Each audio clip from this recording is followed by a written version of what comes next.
Erin looked at the time on her phone. Nearly 6 p.m. 5 hours since Sophie Madson was reported missing. Together with DS Lewis Jennings, Erin had been put in charge of a vehicle checkpoint near the outskirts of Wakestead, where it was their job to take the names of every driver that came this way to search the woods for the missing girl. In other words, a job for constables.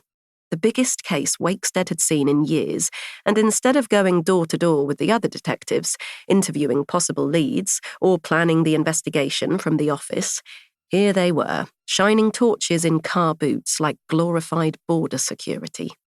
Just when she thought she'd finally been accepted, just when she thought she could put it all behind her. Lewis was making short work of the sandwiches they'd picked up from the corner shop. "It's getting dark.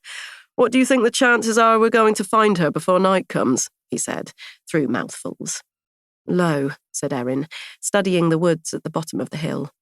Lewis's chirpy demeanour had been annoying her all afternoon. "He's probably dumped the body by now." She took the can of full-fat Coke he was holding out to her, snapped it open, and chugged the lukewarm fizzy liquid. Lewis had fallen into an uneasy silence. "Isn't that a bit pessimistic?" She arched an eyebrow at him. "Did that phone call sound good to you?" Missing persons were categorised into one of 3 risk levels: low, medium, or high. Sophie Madson was high risk, all because of a single 10-second phone call to the emergency services, which she had made just after 1 p.m. that day.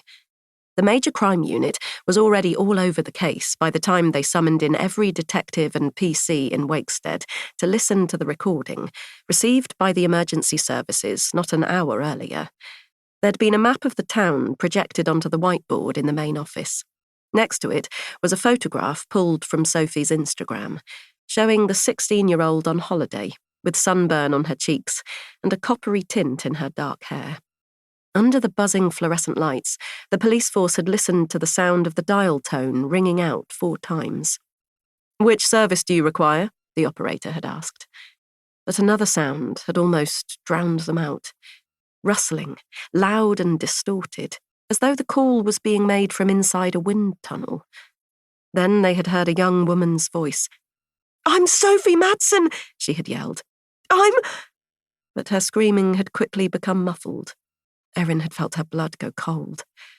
After a few moments, the recording had cut out.